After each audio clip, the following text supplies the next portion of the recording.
Uh-huh. I just feel like I've been around the block, ripping up fantasy stock, working around the clock. Look at the view from the top. Researching rookies a lot? No, I just be listening to pods. Yeah, one in particular, I'm just a messenger. Let me just pass on the rock. Browning, brunning, pruning, pronouncing ain't what he's doing. What he's doing is not losing, but infusing you with new things. And there's Dennis the Bennett, yeah. The man is a menace, yeah. Building a dynasty, some of the finest things. Promise you, you won't regret it. Sly as a fox, cultured in pop. Give him his props. Here is a thought, here is a box, and you cannot compare them at all. So don't even try. Careful with the news, but when you use a take, I take up Tony Fire. I mean Dyer, because anyone else is a huge mistake. Whoa, fantasy round table, fantasy round table, yeah. Fantasy round table. Come take a look at the crown, baby. Hey, fantasy round table, fantasy round table, woo. Fantasy round table. Come take a look at the crown, baby. Go. Hello and welcome to another episode of the Fantasy Football Roundtable Podcast. It is Friday. We are entering the final week of preseason action, so getting ever so close to the regular season. I only had to start the show once today, which makes it a step up over earlier this week. Progress, not perfection. Yeah, we're talking top 24 wide receivers and a little bit of news. So, Dennis, how was the rest of your week? You getting excited to see the remainder of these preseason games? So I have watched so little preseason football. Just life is still busy, and I'm banking my football watching time for the regular season as a goodwill gesture towards my wife. So I haven't been super aggressive or committed to watching a ton of the preseason football. And part of that now is because we play so few games, so many players don't play. They're figuring it out in camp. We see a lot of we spend a lot of time watching those preseason games while NFL teams are trying to figure out roster spots 35 through 75. I rounded up a little at the end there. But those are the guys we see most of. And so it just is, yeah, you're going to see some good guys, but the offenses they're running aren't as sophisticated, or the defenses. And it's good. It's good that football is back. But I'm looking for the regular season. Yeah, most of the teams really haven't played anyone of note, and honestly, some of the performances we've seen from players, we did get to see Anthony Richardson a little bit last night, and it was definitely a tale of two performances. He looked really good to start and really bad to end, going against no one who's probably going to be on the field for the Bengals. The Bengals were just ready for preseason to be over. They have already released 11 players. We are moving cut down for every team is Tuesday the 27th, so not a whole lot of time between now and then for them to get ready. But we do have some games tonight. The Falcons Jaguars just kicked off, Dolphins Bucks tonight, also 49ers Raiders. So we will see. I think the big thing usually, especially in this week, is always hopefully nobody gets injured seriously. Right. We did have some news this week. Bo Nix was officially named QB1 in Denver, will become the first quarterback since John Elway to start as a rookie for the Broncos. I don't think this was unexpected for either of us. I know I had him low end QB2. That doesn't really change my feelings. Yeah, let's see. Where did I have? I had him at 29 because I felt like he was going to play a significant amount, but he was probably going to split time with Stidham. But the fact that he came in and just outplayed Stidham, I'm going to harken back to my theory about quarterbacks that don't have that elite athleticism playing 4 or 5 years in college. If you're the starter, there's merit to it. There's There's nothing replaces actual live reps. And if you are playing in an offense that has any sort of relevance to an NFL offense, if you start for 4 years or 3.5 years, or hell, even 3 years in college, you potentially are staying until your senior year isn't damaging like it is for a wide receiver or running back when it comes to draft capital, because a good quarterback can start until their late 30s. So staying in college till you're 22 or even 23, it doesn't have the same effect on that position. Bo Nix played a lot of games in college. I get it. He was a first-round pick, and Brock Purdy was the last pick in the draft. But they have that similarity between the two of them, and it allows Nix to come in and step in. And I've talked about how I feel like Joe Mixon went to a spot where the offense suits him to a T. It sure seems like Bo Nix did the same. Yeah, and we'll see how much fun that offense is to watch when they're not playing third stringers. Well, to be fair, it's going to be fun for everybody else besides you, one way or another. That's the only, like, I thought there's no question he's looked better than the other two. But it feels like there's been a lot of victory lapping and celebration about how good he is. And when they played Indianapolis, he wasn't playing against ones, and he darn sure wasn't playing against, I'm not even sure he was playing against twos when they were playing the Packers. I don't think he was playing against anyone. And I mean, 8 for 9 for 90 yards and a touchdown is fine for a half. He's looked good.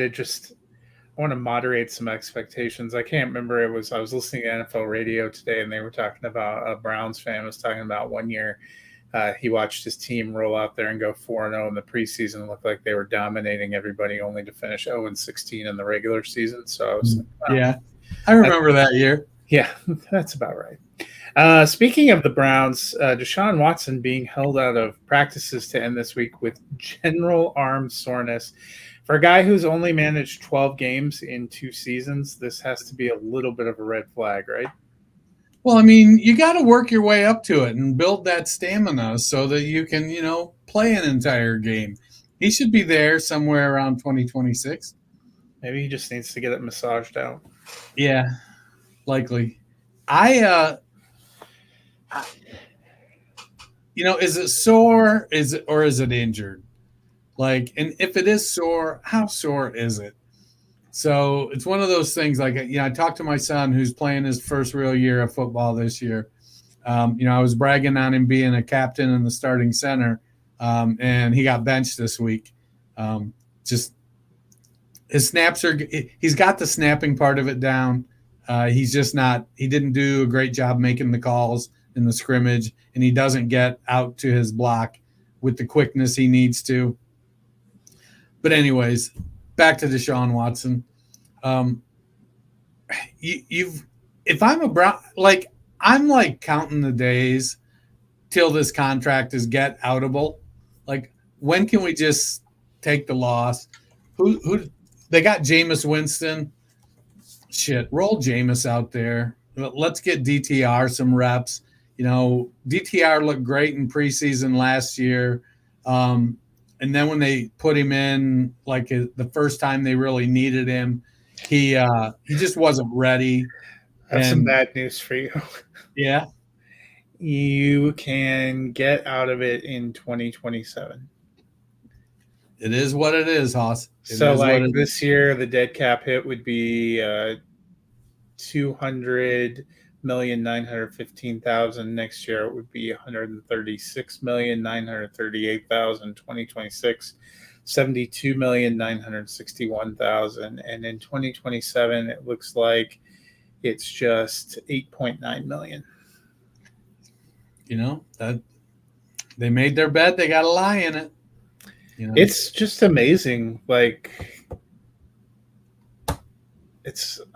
sorry, it just feels amazing. I mean, we are not elite athletes by any stretch of the imagination.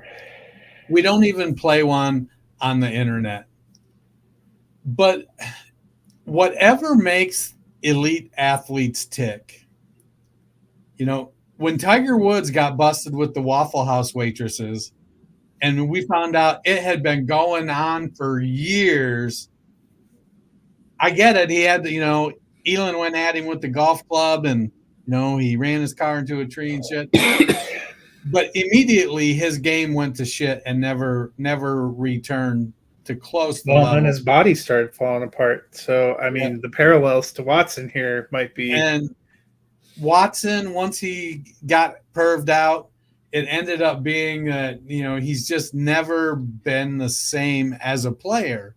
Well, he also had sort of, I mean, I know right now he's 28, 29 for a quarterback that could still be right in their prime, but to miss almost 2 years in what should have been kind of an ascending prime period, I think is a setback.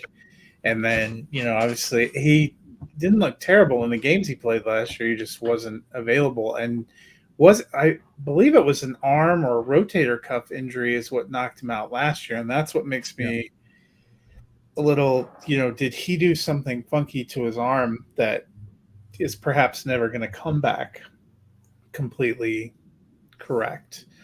So I'll be curious to see, but there are a lot of questions about that contract when they handed it out, and 2 years in, there remains a lot of questions that contract. Now, he could catch fire the next 3 years, and the Browns they have the pieces to be a really good and competitive team. I mean, they went 11-6 last year because they had a dominant defense and because Joe Flacco gave them decent quarterback play. Well, decent. He was good-ish. But, if they could get that and their defense is still good, they could be good. But he makes me nervous from a fantasy standpoint. It kind of, what it kind of reminds me of too, is a non-golf comparison, but is what happened with Le'Veon Bell. Not for the same reasons, but Bell missed an entire year in his prime, moved to another team, and we were kind of excited, and he showed flashes of it, but it just never really came together, and then he was kind of out of the league. Next piece of news, I'm going to jump to Zay Jones first. Zay Jones suspended 5 games for personal conduct. Was probably tracking to be in the mix there, to be in the wide receiver 2-3 range. Going to be out at the beginning. I think it's an opportunity for Michael Wilson to kind of establish himself as a number 2. Obviously, Marvin figures to be number 1, and Trey McBride and Marvin figure to be their top 2 passing game options anyway. What does this do for you? Zay Jones probably isn't highly rostered in Dynasty. I don't know that he would have been an early target for me in redraft either. So I've long talked about my love for Zay Jones and trading Alvin Kamara for 2 picks that would become Zay Jones and Marlon Mack in a rookie draft. Whenever somebody talks about what's your worst trade ever, I always reference that trade because it's like, I was at the 111 or 110, and I'm like, man, I know Kamara should be the pick, but I really want Zay Jones, but I just couldn't so I took Kamara and then traded him for those other 2 picks because I really like Marlon Mack in college caught a lot of balls. Like, he was a good 3-down back. He had good size, decent speed. There was so much potential there. I thought he was going to be, I didn't think he was going to be Christian McCaffrey, but I thought he could be, an RB1 at least one time. Few RB1, RB2. Anyways, Zay Jones getting suspended in Arizona. I think he had cemented the, it was, let me look. I have our lads open. I feel like he was playing in the slot ahead of Greg Dortch. And so I felt like he had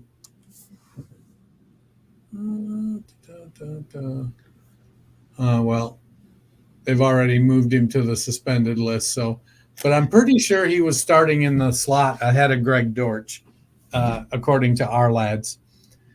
He's a bigger guy, 6'2", got good size. A lot of it would come down to, would there be enough targets for him to be viable as a fantasy asset? He was a guy I grabbed some shares of in best ball.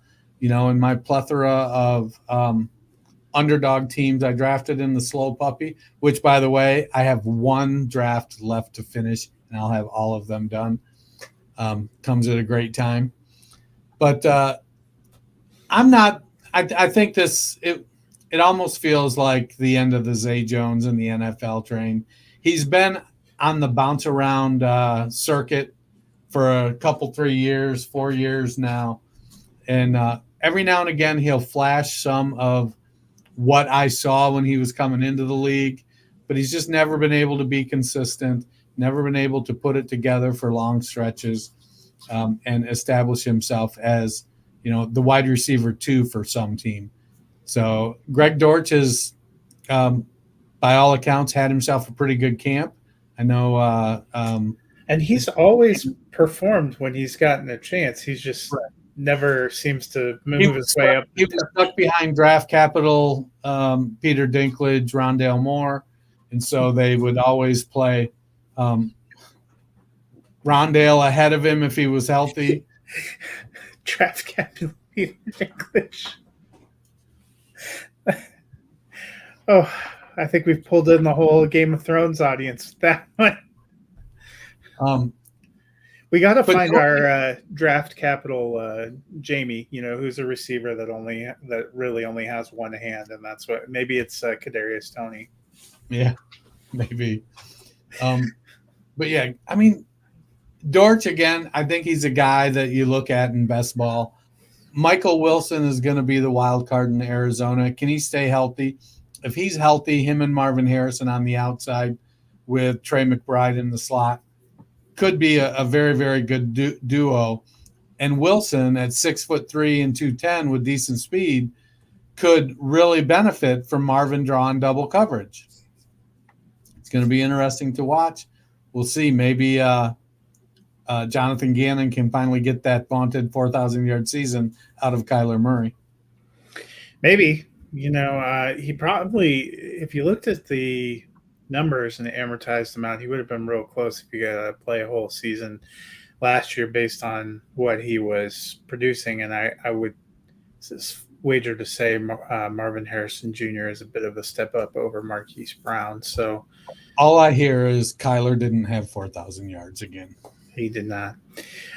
Probably the most interesting news was there were a couple of different trades yesterday, most of them relating to kind of defense or lineman kind of players. But the Washington Commanders traded Jahan Dotson, their former first-round pick, who at least on paper profiled as their number 2 receiver, to the Philadelphia Eagles. Yes, the same Eagles they're in the division with, for a 3rd and a 7th round pick. And I believe they also sent a 5th round pick along with Dotson. So obviously kind of giving up. Rumors then began to come out that Dotson was in the doggiest of doghouses for Cliff Kingsbury.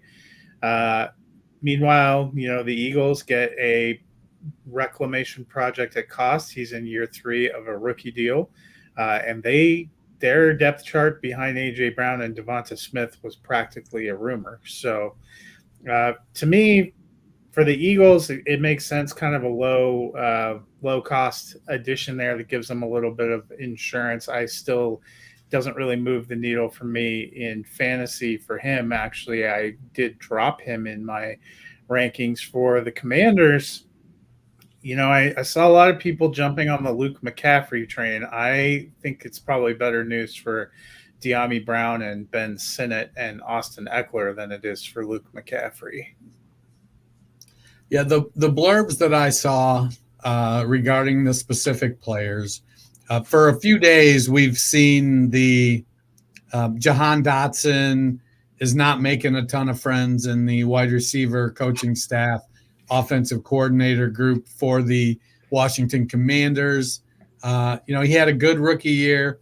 On the other side of the coin, I was listening to John Hansen and Joe Dolan and Paul Kelly, I think, was on today on Sirius XM. Jahan Dotson has more touchdowns than Terry McLaurin over the last 2 seasons. I mean, they have not thrown a lot of passing touchdowns, so right. So I wouldn't be surprised if Curtis Samuel had more passing touchdowns than right now. Our lads list Dotson as the starting slot receiver, but Dotson really excels a little bit more on the outside. And while Skinny Batman is productive on the outside, and I think the numbers.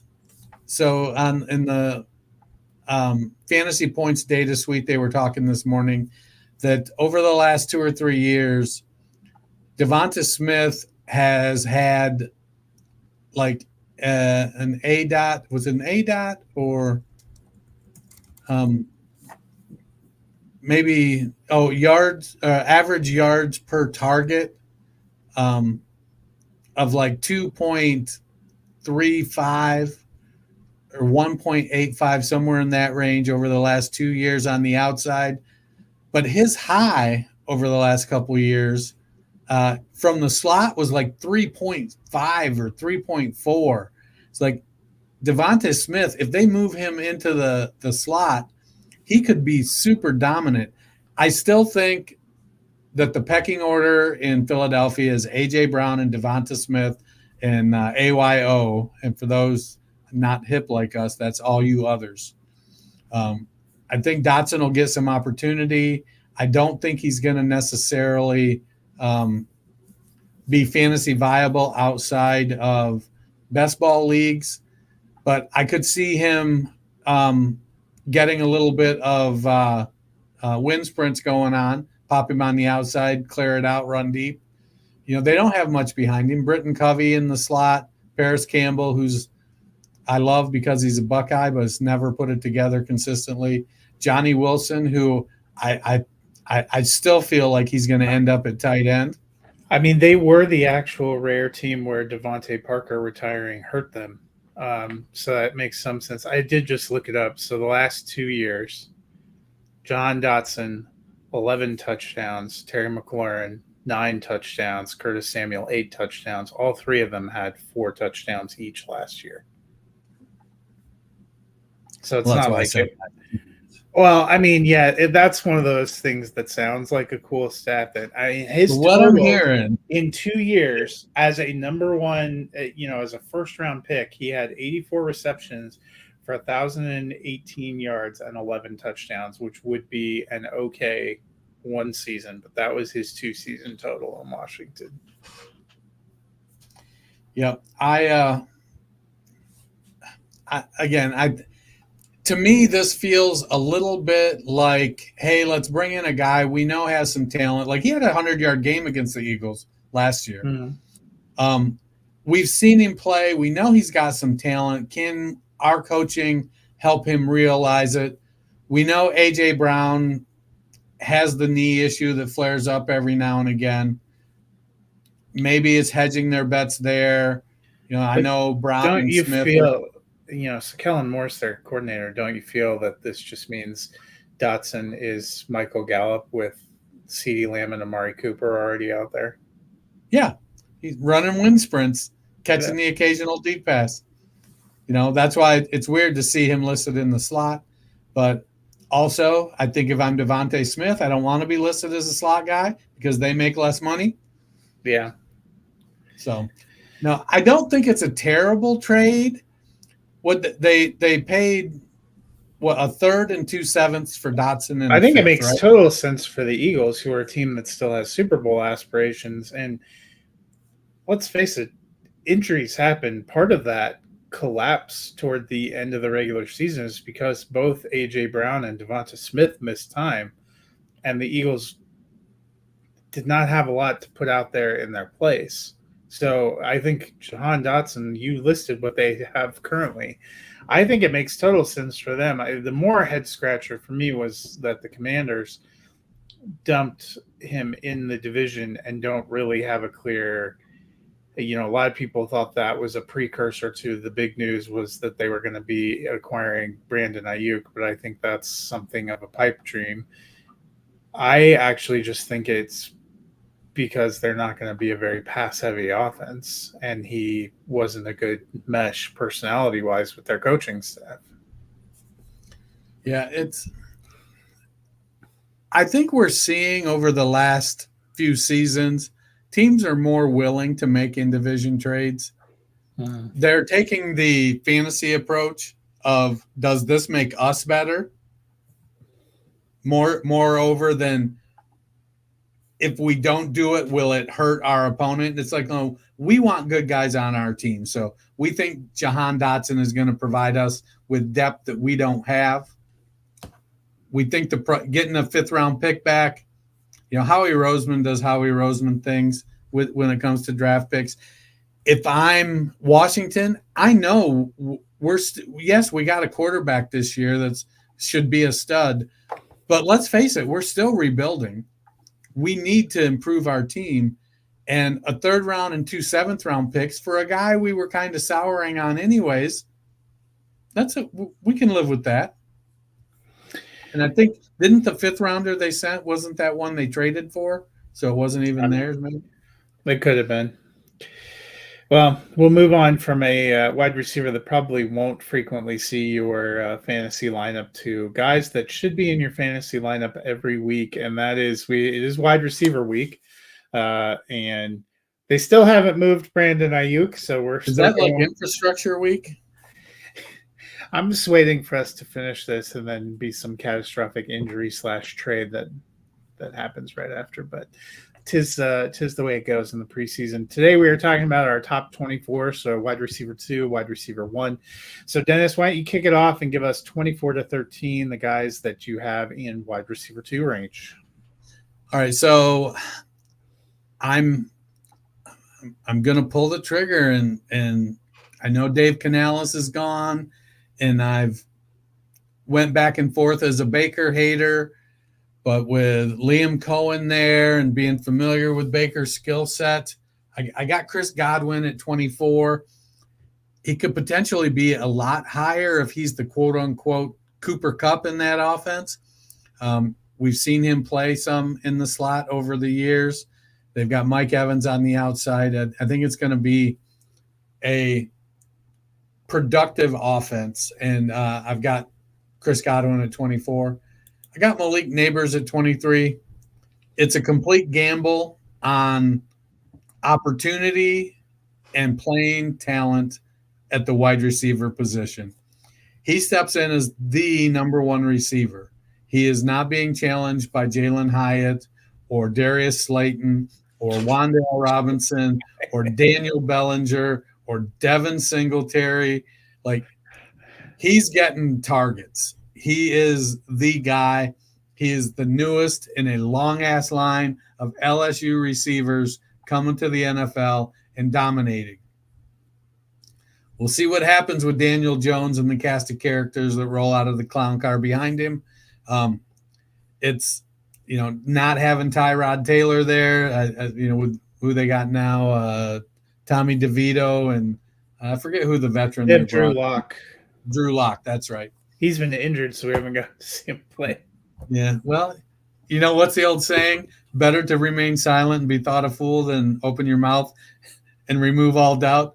He might be the most popular quarterback for the Giants right now because he hasn't gotten to play because we have not seen a lot of positives from the rest of them.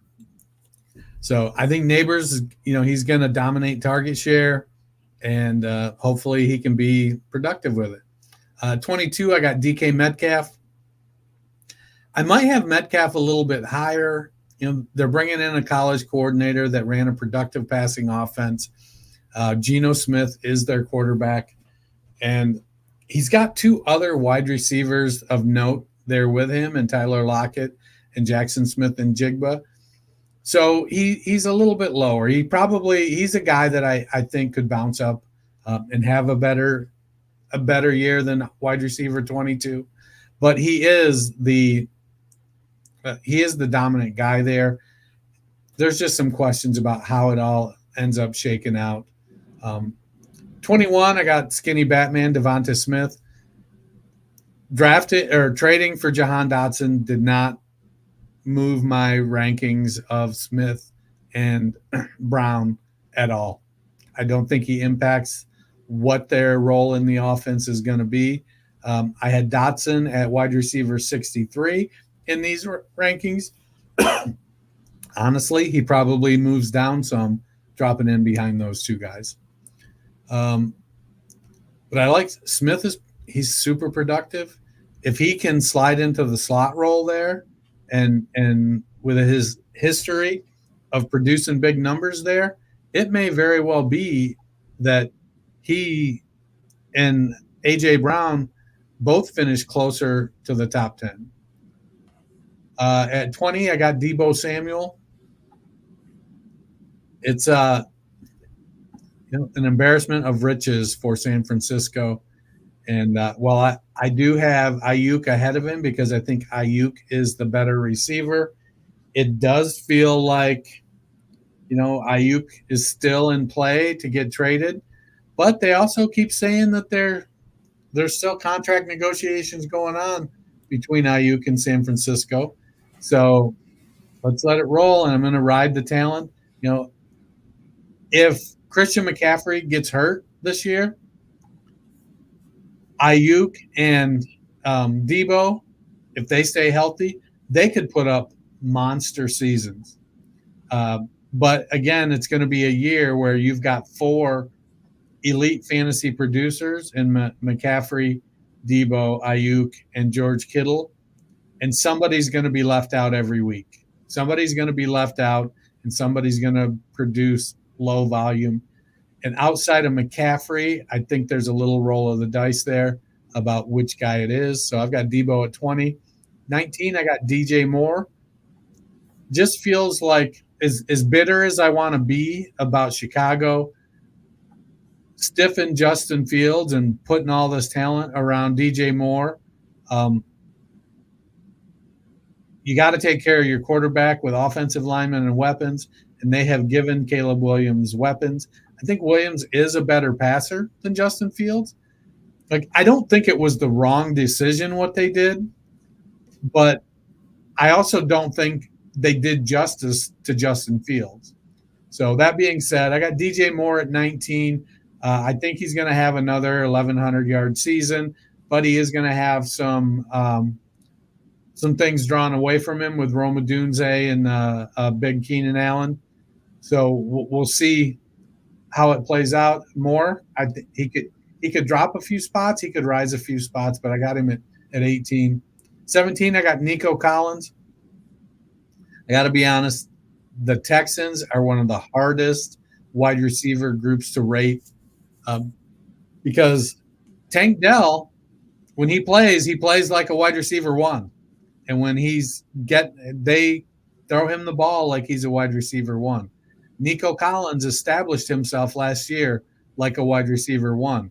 He's a big, alpha-sized, dominant outside wide receiver. And then you bring in Stephon Diggs, who has a history of being the wide receiver 1 for his team, not just a couple years, but for a lot of years. He faded badly down the stretch last year, and we've seen him play his way out of Minnesota, or complain his way out of Minnesota is probably more appropriate.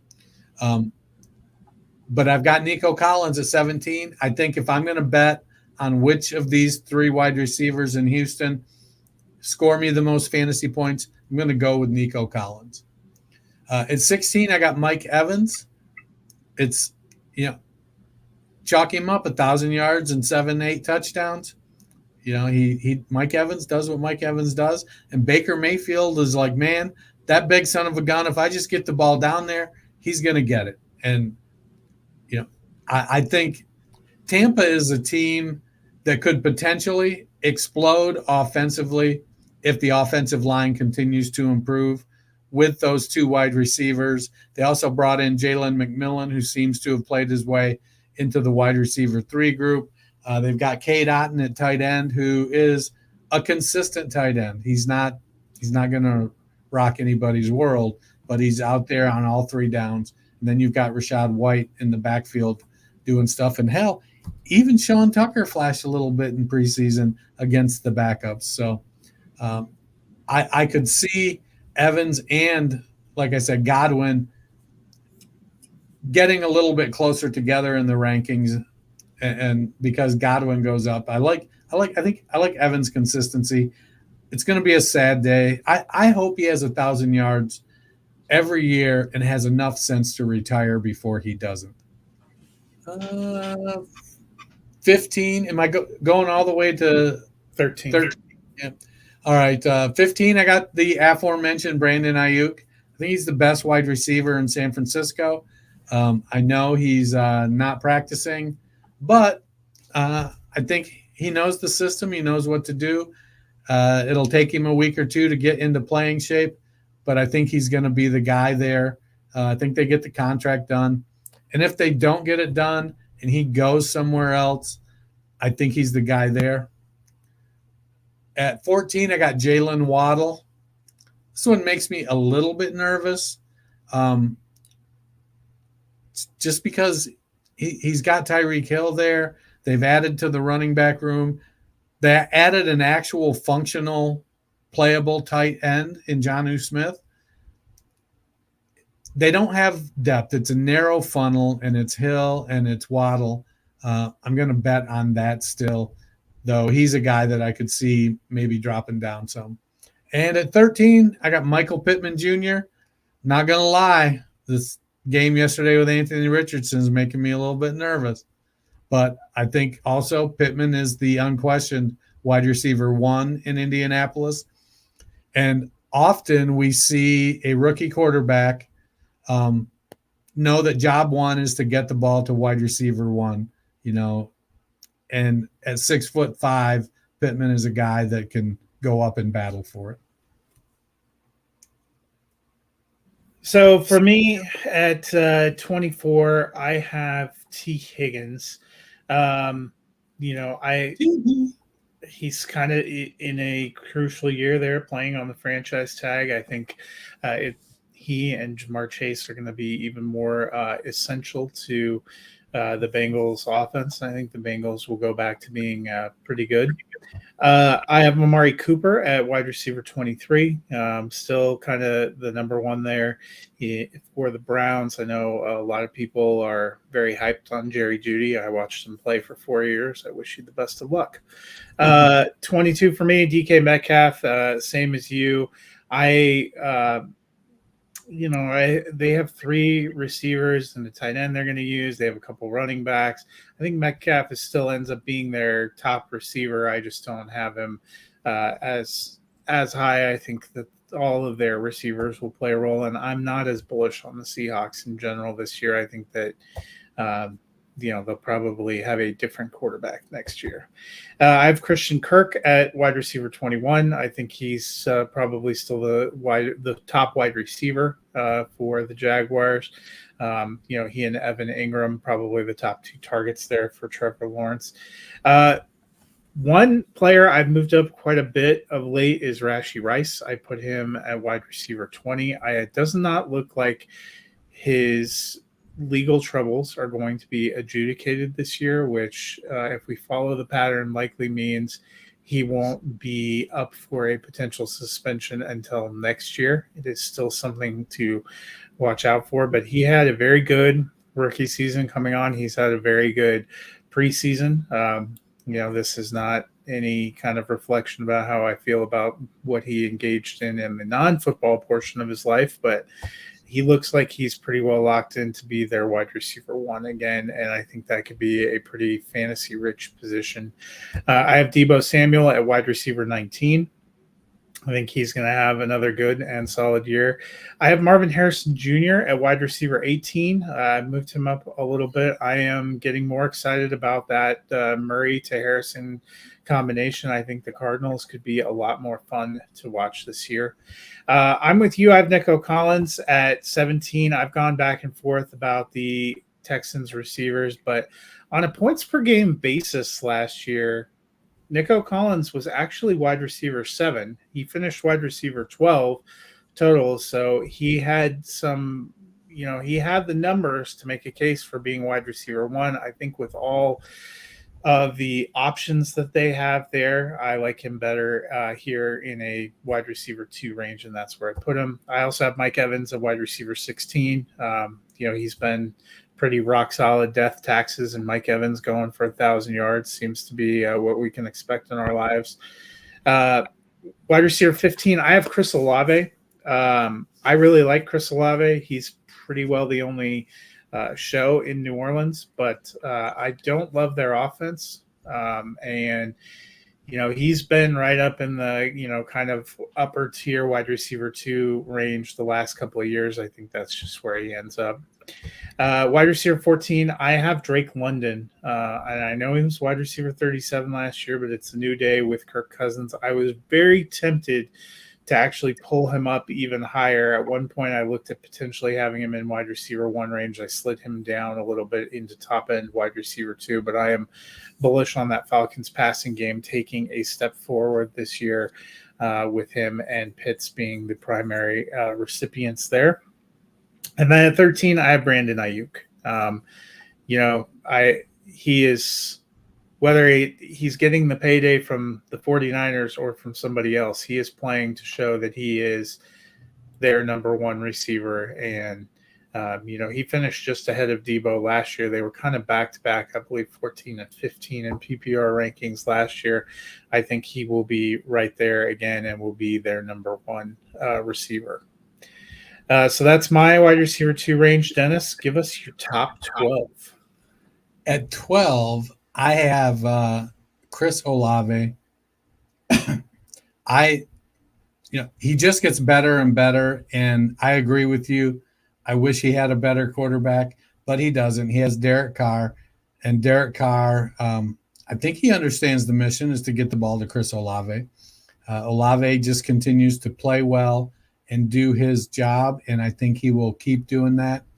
At number 11, I got Drake London.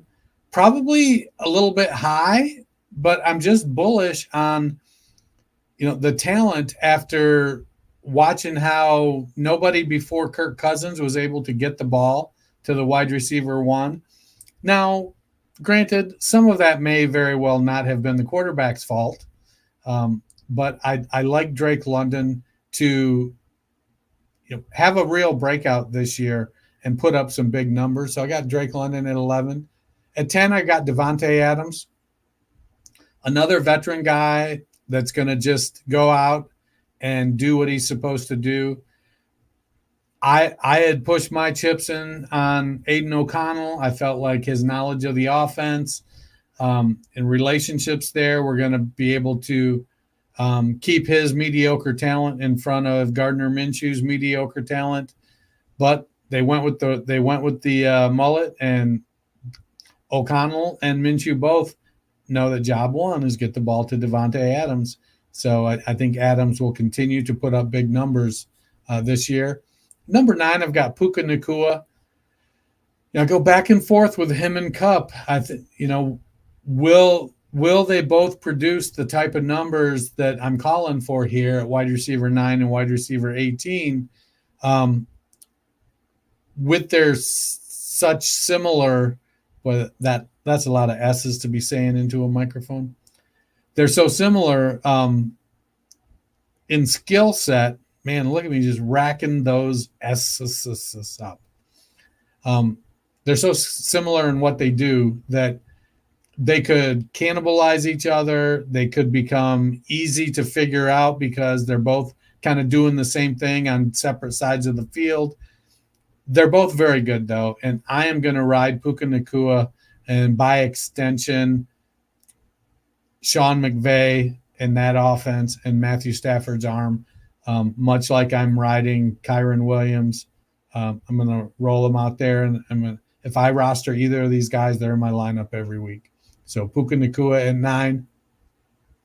Number 8, I got another Buckeye, Marvin Harrison Jr. Again, like Neighbors, it's an opportunity where he's stepping into a prominent role as the wide receiver 1 with the ability to earn a ton of targets. And while he's going to be going against double teams and the other team's best cornerback virtually every single snap, I think we're going to see Marvin perform like he's one of the highest pedigreed receivers in the NFL.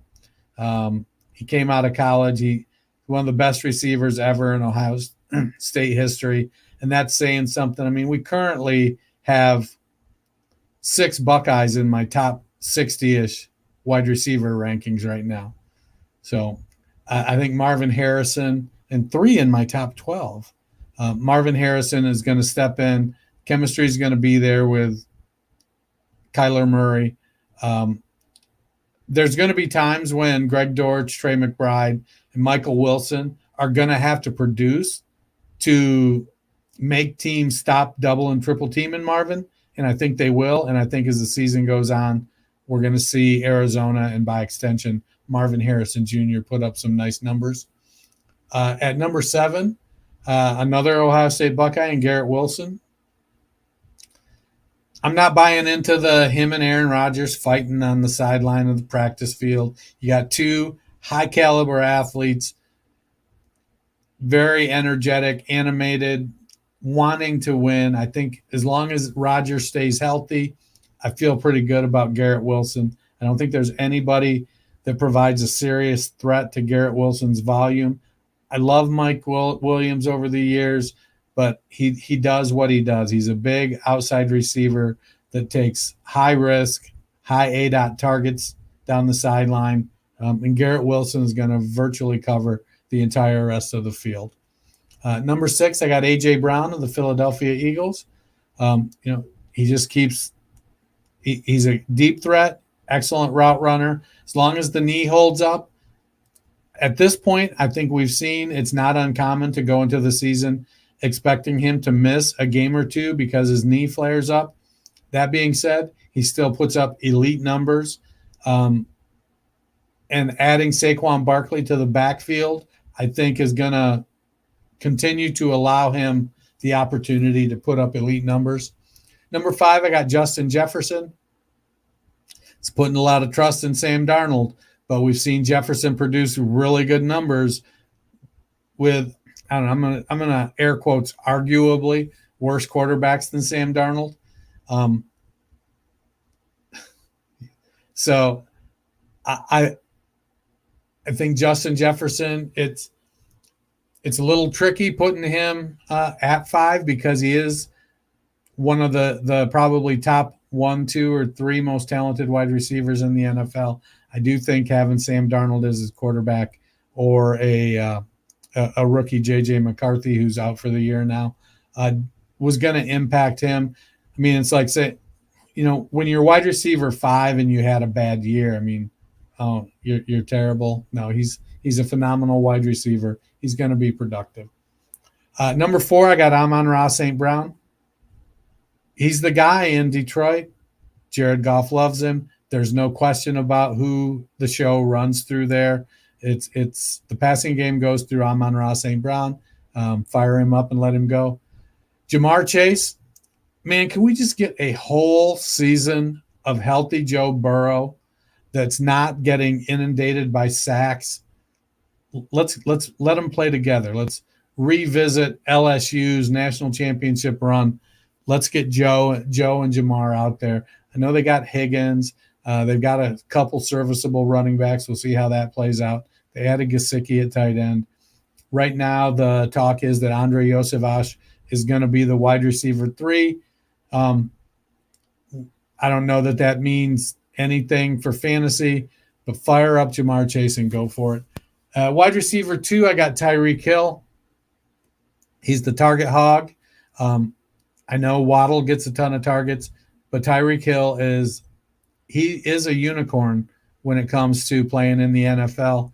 5'10", 190 pounds, 185 pounds. Just the way he's built and the way he moves is different. He gets open. He runs fast. Mike McDaniel schemes for him and Waddle. And if you got to pick one of them to be the 1A or the clear one, I'm going Hill every single time. And then there's question marks. I'm sticking with CD Lamb at number 1. He could, I hope he doesn't go the Le'Veon Bell route. I haven't heard him having any aspirations as a rap star. So I think when the season starts, I think CD will be in the fold. I don't think he needs a ton of reps with Dak because him and Dak have chemistry clearly. He's the unquestioned wide receiver 1 on a Dallas team that is going to pass the ball a lot. I mean, you never hear about them having the rap aspirations until they just roll out with a mixtape. So we'll see. For me, up in top 12, I have Michael Pittman Jr. at number 12. He was wide receiver 13 last year. I think he actually would have cracked the top 12 if he hadn't had that game where he got knocked out with a concussion that forced him to miss, and then he was a little slow coming back. So his last 3 games of the season, he took a little bit of a drop off, but he was tracking to be top 12, and I think he can get there again. I have DJ Moore at wide receiver 11. I like what the Bears are doing. I like Caleb Williams. Moore was wide receiver 6 last year. They just gave him a big contract, really investing in him as the future. As that being a future tandem, I think the future is now in a lot of ways. I am bullish on both Eagles receivers. I have Devonta Smith all the way up in wide receiver 10. I do think he is in for a big season. He was top end wide receiver 2 last year. I think he takes even a little bit of a step up. I have Devontae Adams at wide receiver 9. He was wide receiver 10 last year. We might say, well, Gardner's throwing to him. I mean, Aiden O'Connell wasn't lighting the world on fire last year. And if you watched the wide receiver series on Netflix, you would know that the best Jimmy G did for him in games was throw him into brutal hits. He managed to thrive despite not having great quarterback play last year. I'm not sure how it's different this year. I have Puka Nacua at wide receiver 8. Looking forward to seeing what he can do in year 2. I have Justin Jefferson at wide receiver 7. Still love the talent, but like you, I took him back a little bit because I don't think it's the greatest quarterback play. Garrett Wilson at wide receiver 6. I'm excited to see him reach, some more of his full potential, hopefully with Aaron Rodgers out there. It has been a tough couple of years for Wilson, who has done his best despite some middling to poor quarterback play, if we're being charitable. Then at number 5 for me, I was tempted to put him number 1 like you, but I went with Lamb at 5 because the Dallas situation is starting to make me a little nervous. I also think, I agree he doesn't need reps to get chemistry with Dak, and they are probably a team that's going to throw a lot. They face a pretty difficult schedule, especially early on, and we've seen some players that miss the entirety of camp and preseason be a little slower to get on track. Dak has also been banged up and missed some time. I would not be shocked if a Cowboys team without a much of a serious run threat doesn't get off to the most fleet start against they open in Cleveland, and then I can't remember who they have week 2, but they have playoff teams back to back to start the season. I mean, it may not be incredible right away. You don't get to ease into it with like a Giants team that you can hang 40 points on. Number 4, I have Amon-Ra St. Brown. Very excited about him and the Detroit Lions. I have A.J. Brown at number 3. Very excited about him, and really the Eagles passing game. I think Kellen Moore did a lot of great things. Brown was wide receiver 5 last year, even with taking a negative point score in his final game and getting knocked out the week prior to that. So I think he could go up just a little bit. Number 2, I have Jamar Chase. Jamar Chase was wide receiver 11 last year, despite Joe Burrow not being Joe Burrow while he was there and getting a heavy dose of Jake Browning down the season. He had a better year than you remember. I think, hopefully he and Burrow are back at the top of their game. By all reports, the Cincinnati not letting us see them in the preseason, but they've played a couple of different teams in scrimmages. I was watching them play against Chicago on Hard Knocks, and they looked pretty good. And rumors were he torched Indianapolis during this week's practices. So that makes me feel a little bit better. And then number 1, Tyreek Hill. He came up off a little bit off of his pace at the end of last year. But I think in his heart, he still wants to quest for 2,000 yards, and I wouldn't be shocked if he gets it. I think Miami might be a little bit better this year than they were last year, a little more consistent.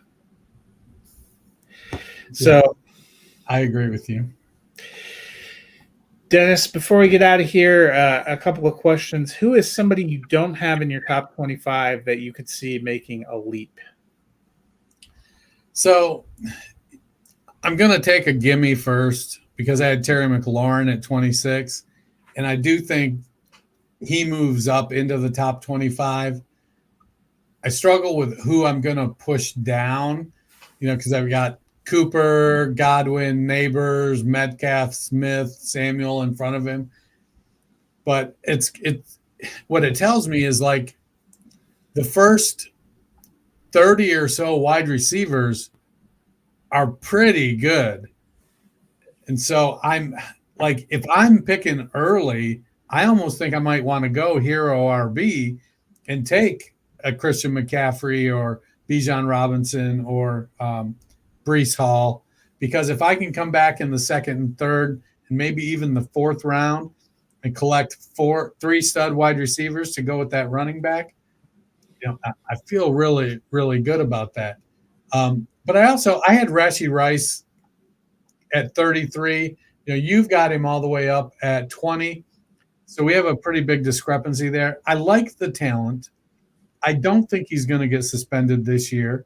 But given how the Zay Jones decision just came out, maybe they're speeding up that. I'm going to get it taken care of. Jones got adjudicated, though. Oh, yeah. Rashee Rice's trial is not set to begin until December 9th. All right. So he's going to be there all year.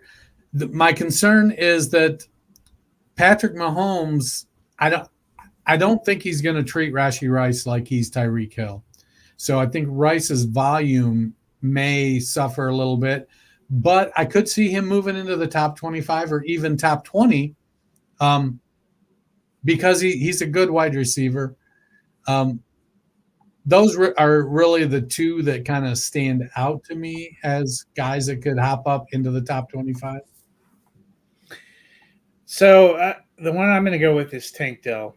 I think Houston has been a very hard team to rank, and I've gone back and forth with those 3 wide receivers a lot. And, I think it's very possible Dell is what we think Collins is, and it goes in there, or both those guys are great and Diggs doesn't have as much of an impact or a role as we think he's going to, which is also not beyond the realm of possibility. And they pop 2 guys up in there. I like Houston this year. I like their offense. He's one that, I've waffled on a little bit. Who is somebody you have inside your top 24 that makes you the most nervous? I'm going to go with 2 guys on the same team, and that's Cooper Kupp and Puka Nacua. Like I said when we were talking about them, they play very, very similar styles. And now they're both going to be healthy, and there's only one ball. But McVay does scheme his players open. And it's been several years since, like, it was like I think the first Robert Woods year, or maybe the Brandon Cooks year, and I forget who the other wide receiver in Los Angeles was. Robert. But Oh yeah.